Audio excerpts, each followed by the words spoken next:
Bonjour à tous et bienvenue encore une fois dans notre émission. Je suis très heureuse de vous revoir parce que je sais qu'aujourd'hui, je vais tenir ma promesse de la semaine dernière. Aujourd'hui encore, on va parler d'un sujet très intéressant. J'abuse encore avec mes sujets très intéressants, mais c'est parce que c'est très intéressant. C'est très intéressant. Et pour l'émission d'aujourd'hui, je suis accompagnée encore de ma chroniqueuse phare, Rachel. Bonjour. Et notre invitée, une crème de la crème. J'arrête. Marie-Laure, bonjour. Bonjour Gracia. Bonjour. Comment tu vas? Je vais très bien et vous? Ça va. Avec une petite voix comme ça. Je suis timide. C'est ça, bien sûr. Ça va, c'est parce qu'il y a les caméras. Alors, comme j'avais dit la semaine passée, aujourd'hui nous allons parler d'un sujet. Un sujet qui tombe à pic, je trouve. On est en plein mois de mai. Juin approche. Qui dit juin dit les examens, le blocus.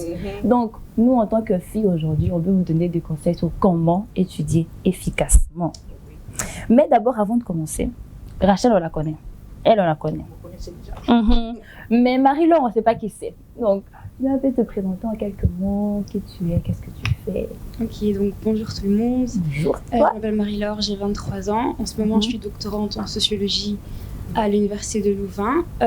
Donc, j'ai eu un master et un bachelor en sociologie à Gand. J'ai été aussi en Erasmus à Paris en 2018. Et aussi pendant mes études, j'ai aussi fondé avec des amis un cercle étudiant qui s'appelle Humo Giant, qui s'adresse à la diaspora africaine et qui veut, on va dire, faire rencontrer les jeunes, leur informer sur les inégalités sociales, économiques et thématiques aussi africaines qui sont pas très présentes à Gand, et aussi les faire s'épanouir, on va dire, dans le monde étudiant. Ok, ça c'est intéressant ça. Mais d'où t'es venue l'idée de créer un cercle? En fait, c'est très simple. Quand j'étais en Erasmus, j'ai été active dans un cercle étudiant africain aussi. Quand je suis rentrée de mon Erasmus, je me suis dit pourquoi on n'a pas ça à Gand.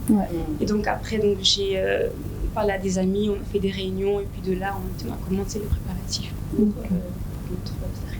Et ça vous a pris combien de temps pour monter quand même un gros projet, si je peux dire? On va dire monter le projet en lui-même, on va dire l'administratif, les rôles, on va dire l'été.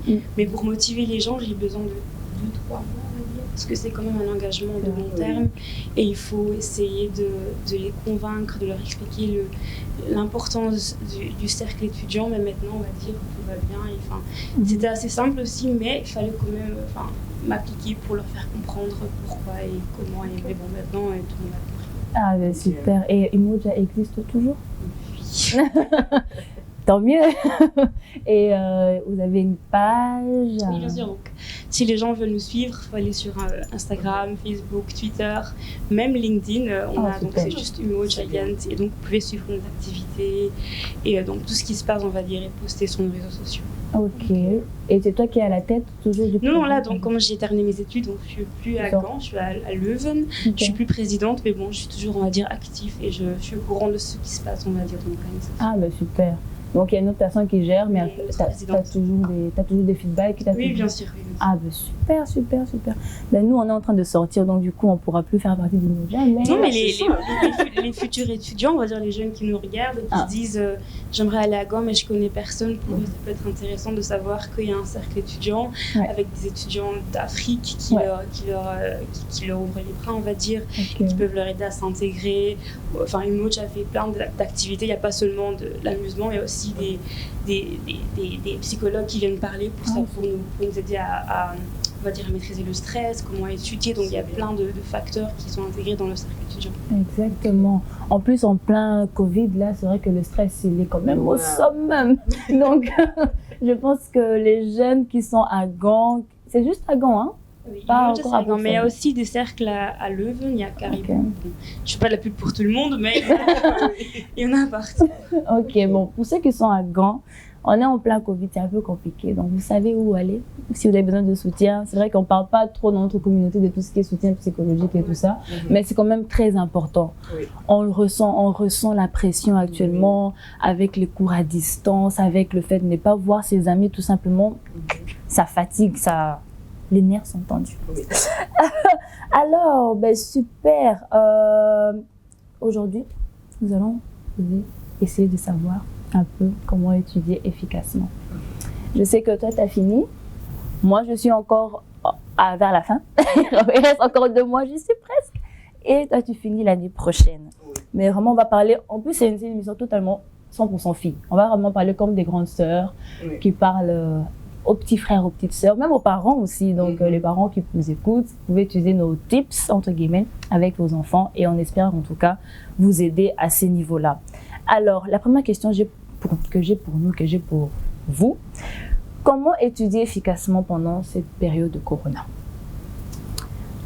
Donc, pour moi, c'est surtout suivre toutes les leçons, si c'est possible, parce que déjà, on est à la maison, donc c'est pas si difficile de suivre.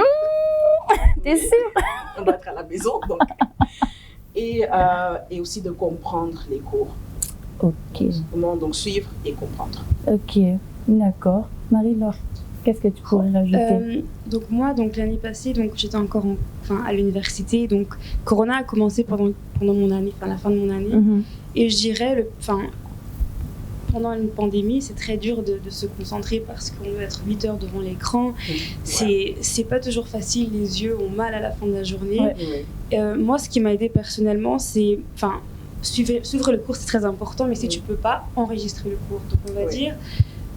imaginons que tu as du mal à te concentrer pendant 2 heures devant ton écran, enregistre le cours pendant qu'il est en train de se passer et puis regarde-le plus tard. Et ce que moi je faisais aussi, c'était que je regardais le cours et j'avais un bloc-notes et je mettais, par exemple, je notais les minutes qui étaient un peu complexes, que je comprenais pas. Et donc après, je ne dois pas re-regarder le cours à chaque fois, mais regarder seulement les parties qui sont pas, que tu ne comprenais pas et qui sont vraiment un peu plus difficiles. Puis de là, tu peux poser des questions au professeur pour voir si il peut t'expliquer cette partie-là du cours, parce qu'on va dire, regardez 3-4 fois 2 heures, personne ne le fait, on va dire. Mais si tu notes des minutes spécifiques, c'est plus simple par la suite de pouvoir les regarder.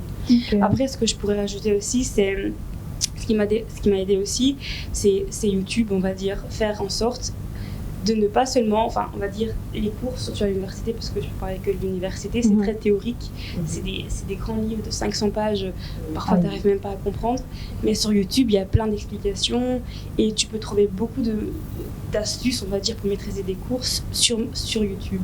Et donc, je conseillerais les étudiants aussi plus tard à aller sur YouTube ou aller à la bibliothèque, chercher des livres qui t'expliquent certaines choses, parce que, on va dire, penser que juste en lisant un livre, après certaines personnes savent le faire, mais si tu as des difficultés à comprendre la matière, parfois c'est un peu formulé très académiquement, très difficile, complexe, aller sur YouTube, Wikipédia, Internet, Google, demander à des gens d'expliquer des choses et de là tu pourras comprendre et maîtriser la matière plus facilement. Ah ben super. Moi j'ai juste une petite anecdote, ne vous moquez pas. Ne vous moquez pas, je vous vois venir. Donc, le Corona a commencé l'année dernière. Donc, on a dit que les campus étaient fermés. Tu as dit qu'il faut participer à tous les cours, même si c'est en ligne. Mais moi, il y avait un cours. Je ne sais pas si ce professeur, il avait le somnifère dans sa voix. Le cours commence. C'est à 14 h. Je me place debout. Il commence à parler, je m'endors. Mais heureusement que, comme tu as dit, j'ai enregistré quand même. Ça m'a aidé. Ne faites pas comme moi, s'il vous plaît. Mettez même les pieds dans l'eau. Ça aide. Vous allez rester de l'eau froide. Vous allez rester éveillé. Ben, j'ai encore un article. Avec mes articles, j'y reviens encore. J'ai un article qui va justement dans le cadre de notre thème d'aujourd'hui. Ça vient de la RTBF. Par contre, ça c'est récent. La dernière émission c'était il y a 20 ans, mais cette fois-ci c'est de récent. C'est du 9 mars. Il est écrit, je cite, que les difficultés à l'école s'accumulent depuis le Covid. Ça, tout le monde le sait. Avec pour conséquence un décrochage scolaire lié à l'enseignement à distance pour les ados à 46% et une perte de motivation pour 64 d'entre eux. Et pour nous, les étudiants qui sont au supérieur, 60% des étudiants en études supérieures se disent être en décrochage scolaire.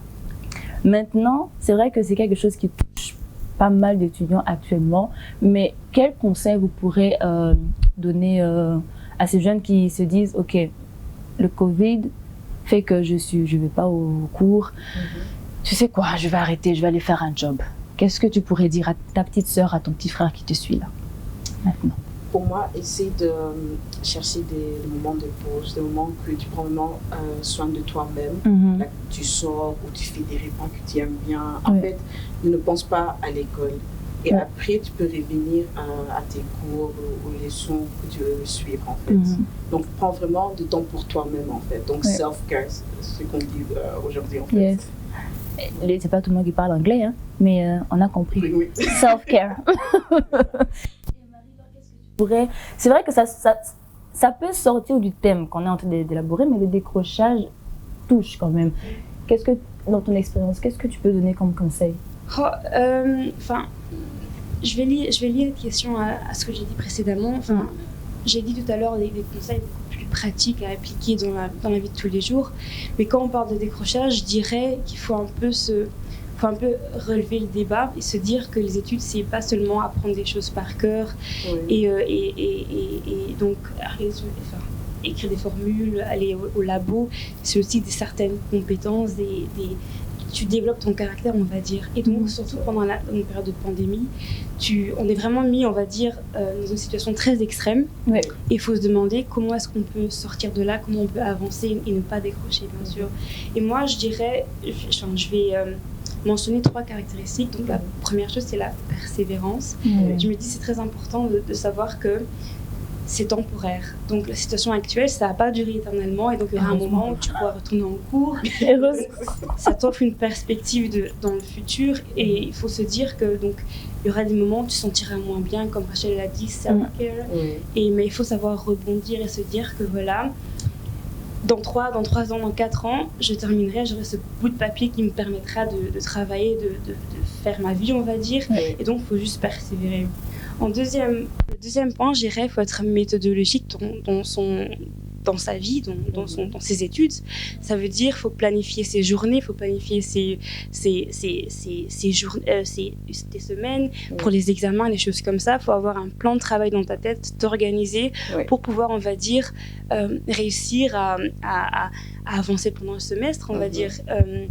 Les examens arrivent bientôt, il faut se dire ok, je vais faire un calendrier pour voir un peu comment je vais organiser mes journées et peut-être ajouter une petite routine, on va dire. Certaines personnes, ça leur aide. Moi, par exemple, ça m'aide beaucoup. Le matin, je sais que ok, je vais me réveiller, je vais peut-être lire un peu la Bible ou je vais aller courir, faire du sport, du yoga, des trucs un peu très futiles, mais qui peuvent vraiment t'aider à te structurer. Et troisièmement, je dirais, c'est vraiment avoir la foi, croire en soi-même, parce que parfois, on va dire, tu as des moments, tu te dis mais j'arrive pas, et comment je vais faire. Il faut se dire que faut manifester ton avenir, ce que tu veux, et savoir que en travaillant dur, en croyant en toi, en croyant en Dieu, que tu arriveras à la fin, tu vas arriver, tu vas atteindre ton objectif. Amen, tu as tout dit. Oui. Elle a bien parlé. Mais justement, pour revenir, tu m'avais dévancé un peu. Dans la première question, tu as parlé déjà de mémorisation. C'est la prochaine question que je vais poser. Maintenant, il faut privilégier plus la mémorisation et la compréhension d'un cours. Pour moi, c'est la compréhension parce que c'est qui marche pour moi en fait. Mais aussi les gens qui préfèrent mémoriser des choses. Donc, en fait, cherche un peu ce que marche pour toi en fait. Pour moi, c'est si tu comprends quelque chose et si tu sais expliquer ces cours à quelqu'un, tu le connais en fait. D'accord. Et qu'est-ce qui a marché pour toi, Marie-Laure? Je suis d'accord avec Rachel, donc comprendre c'est fondamental, mais je dirais qu'il faudrait un peu combiner les deux, comprendre et mémoriser aussi. Après, ça dépend aussi de ta filière, on va dire. Quand tu fais le droit, c'est beaucoup plus mémorisé, c'est un travail de perroquet, reproduire ce que tu lis. Moi, je fais la sociologie, donc c'est beaucoup plus comprendre, expliquer des théories assez abstraites. Donc je dirais que c'est un peu des deux, mais le plus important selon moi qui regroupe les deux, c'est répéter ton cours, relire tes cours, parce que c'est très important. La première fois que tu vas lire quelque chose, tu vas apprendre, tu vas retenir 25%. La deuxième fois, 50%. Troisième fois, 75%. Donc au plus tu relis ton cours, au plus tu vas mieux le mémoriser et aussi à fortiori le comprendre aussi, selon moi. Ok, super. Mais justement, on est tous en train de finir nos études. Voilà, toi, tu as fini. Mais à l'école secondaire, on a été conditionnés à apprendre les choses par cœur. Je ne sais pas pour vous, mais en tout cas, dans l'école où on est allé, tu as fait autre chose que moi. Mais en tout cas, moi, quand j'ai fini en économie langue moderne. en général, comme on dit ici en Belgique. C'était très par cœur, par cœur, par cœur. Et j'ai eu du mal quand je suis arrivée à l'école supérieure parce que j'étais tellement habituée à, si j'apprends par cœur, l'examen, c'est bon, ça va aller. Ça n'a pas marché. Ça n'a pas marché du tout. En tout cas, pour moi, je me suis rendu compte que mémoriser, pour moi, ça ne marchait pas. Après, comme Rachel l'a dit, c'est vraiment savoir qu'est-ce qui marche pour toi. Et Marie-Laure l'a dit aussi, c'est vraiment une combo de deux. Pour certaines personnes, c'est vrai que pour certains cours, je peux dire que mémoriser, ça peut aussi aller. Mais vraiment, trouver l'équilibre entre les deux. Varier un peu aussi la manière d'apprendre tes cours. Quelque chose qui peut aussi fonctionner, qui est aussi assez sympa, d'apprendre le cours avec musique. Donc comme ça, tu fais le lien avec musique que tu as entendue pour bien comprendre ton cours. Ce sont des petits trucs comme ça qui peuvent aussi fonctionner. Si je peux rajouter un petit truc. Oui, bien sûr. Pendant l'examen, on va dire, ça dépend du cours, mais quand tu as un examen écrit avec des questions ouvertes, on va dire il faut apprendre à étudier un cours avec des mots-clés. Parce que quand l'assistant va corriger ta copie, il ne va pas lire ton texte, il va chercher certains mots. Et s'il n'a pas ces mots-là, tu n'as pas le point. Donc on va dire, moi je dirais le plus important, c'est quand tu as un texte assez complexe, c'est vraiment de chercher des mots-clés qui vont te permettre, quand tu auras ta copie d'examen, de vraiment les noter. Et quand l'assistant va corriger ta copie, il va les voir, tu auras ton point aussi. Exactement. Donc de cette manière-là, tu peux aussi, on va dire, avoir tes points et étudier beaucoup plus intelligemment. Exactement. Vraiment mémoriser, compréhension, des petits trucs comme ça. Mais après, de toute façon, c'est en pratiquant qu'on trouve justement où on est le plus à l'aise. Alors, au niveau de prise de notes, là, tout le monde est obligé d'être en mode digital, mais bien évidemment, on ne va pas rester dans le corona toute notre vie non plus. Qu'est-ce qui est plus intéressant? Écrire sur papier, prendre des notes sur l'ordinateur, tablette, tu as parlé d'enregistrement au début d'émission. Qu'est-ce qui pour toi a généralement bien fonctionné au niveau de prise de notes? Moi personnellement, je suis quelqu'un qui aime écrire, mais à cause du corona, effectivement, on a dû vraiment, on va dire, trouver la balance, elle est beaucoup plus en ligne. Mais je dirais, chacun doit un peu voir qu'est-ce qui va mieux pour lui, tester un peu des deux, travailler avec des mind maps, des notes, je sais pas quoi. Moi, personnellement, à la fin de mes études, j'ai beaucoup plus adhéré à l'électronique, on va dire, donc prendre les notes en ligne. Et donc, je faisais quoi? Donc, donc le professeur va poster un PowerPoint. Donc, je sélectais tout le texte du PowerPoint, je le mettais sur un document Word. Et donc, à la fin, pendant mon cours, je mettais des notes entre les lignes qu'il avait déjà mis sur le PowerPoint, parce que souvent, les professeurs, ils mettent que certains termes, des mots-clés, des trucs très courts. Exactement. Et tu peux rajouter du texte. Et après, tu vas imprimer, à la fin du cours, tu vas imprimer ton cursus, ton syllabus, pardon. Et puis après, tu peux l'utiliser en tant que syllabus, que tu l'as fait de toi-même avec tes notes et le PowerPoint du professeur. Combiner un peu les deux. Mais après, comme j'ai dit, ça dépend de la personne. Certains préfèrent écrire, d'autres préfèrent aller sur ordinateur. Okay. Et pour toi, Rachel? Moi, un peu la même chose. Moi, je préfère écrire, mais à cause du corona, j'ai commencé à on s'adapte faire des notes sur mon ordi, en fait. Ok. Le combo, encore une fois, les deux. Oui. Trouver le bon endroit, la bonne balance. Juste milieu. Bien sûr, parce que là, on est en mode partage. Ce sont vraiment des tips qu'on donne. Ce n'est pas de science parfaite. C'est par rapport à ce que nous, on a essayé et ça a marché ou pas pour ma part au début. Ça va pas aller du premier coup. Franchement, faut pas se décourager. Tu te dis, j'étais là, j'écrivais tout ce que le professeur disait et j'ai pas réussi. Mais non, c'est vraiment, tu essayes. Ok, ça fonctionne pas, peut-être essayer. Et la prise de notes en ordinateur plus la prise de notes en papier, c'est vraiment essayer de jouer entre les deux techniques. Alors, nous passons au moment que je préfère de l'émission. Yes. Le moment avec la chronique avec Rachel. Elle va nous donner quelques tips. Encore une fois, c'est pas une science parfaite, mais c'est vraiment des tips pour vous aider à mieux étudier pendant les examens, quoi, en général. C'est ça, en fait. Oui. À toi la parole.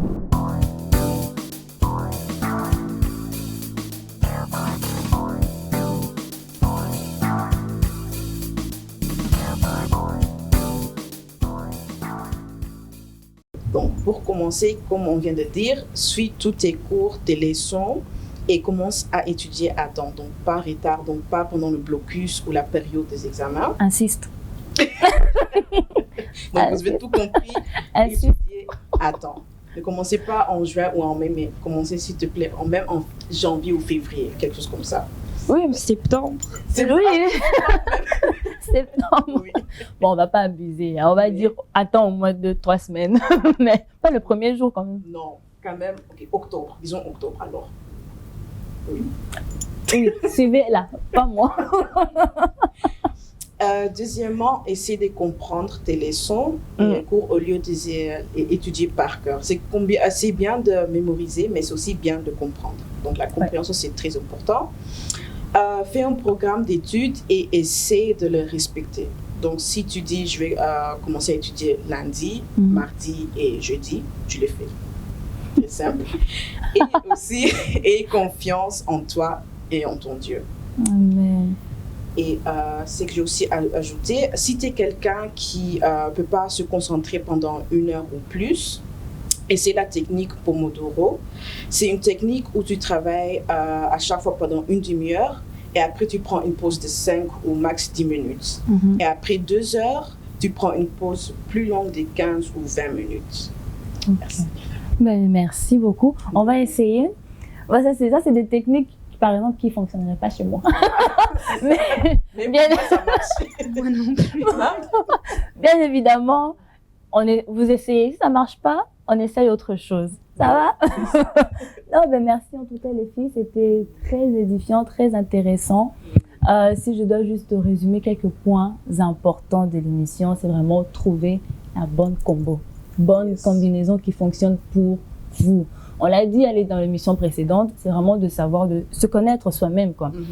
Et tout est lié. Quand tu sais comment tu fonctionnes, quand tu sais comment tu étudies, comment tu apprends, ça va plus facilement. Nous, on peut donner des tips, bien évidemment, mais maintenant, c'est vraiment à toi de le prendre et de faire ta salade avec. La mienne, peut-être, elle t'ira pas, mais toi-même, tu sais, ok, je suis une personne qui étudie peut-être mieux le soir. Essaye le soir. Pendant la journée, tu t'endors pendant tes cours. Donc, du coup, vraiment, trouver la bonne combinaison. Et je suis sûre que ça va très bien se passer. Et un petit mot d'encouragement, parce que les examens approchent quand même. Est-ce qu'on peut les encourager? Commence avec Marie. Je vais ajouter un petit truc. Et je dirais encore 3 points. La première chose que tu as dit, c'est très important, selon moi, de trouver on appelle ça des moments productifs, on va dire. Tu as des gens qui se réveillent très tôt le matin, qui étudient très tôt le matin, donc, et d'autres personnes qui dorment, qui font la grasse matinée, qui commencent le soir. Il n'y a pas de... Mais c'est aussi bon, on va dire, à la fin, if you get to work done, it's done. Donc, pour moi, je dirais donc trouver des moments où tu es le plus productif. Pour la traduction, l'anglais, là, c'était dur. On peut juste dire, si tu fais le taf, tu fais le taf. Oui. Donc, je dirais donc trouver des moments productifs. Après, de 2 aussi, ce qui est très important, c'est d'essayer même pas essayer, c'est de poser des questions au professeur. Souvent, les étudiants ont peur d'envoyer des mails, mais je veux dire, c'est son taf.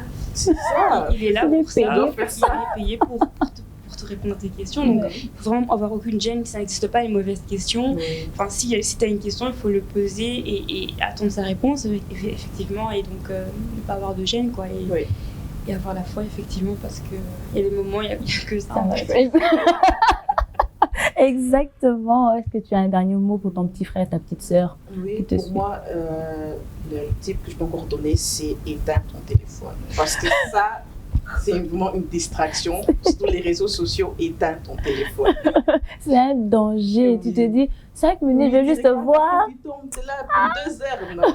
Vraiment, quand tu dois étudier, vraiment, c'est la discipline. Tu sais que c'est 1 heure que tu vas te focaliser juste pour apprendre un cours. Et puis après, tu pourras faire ce que tu veux. Bien évidemment, nous, on parle, on sait, on est passé, on passe par là, on comprend. Mais c'est vraiment pour nous encourager, vous encourager à faire la part des choses. Et je suis très sûre que ça va très bien se passer pour vous. On vous souhaite bonne chance pour ceux qui vont commencer l'examen. Pour ceux qui ont déjà commencé peut-être, bonne chance à vous et beaucoup de succès. On se retrouve à la prochaine émission et je vous promets encore un sujet là. Un bon sujet là. Que Dieu vous bénisse et à très bientôt. À bientôt. À bientôt.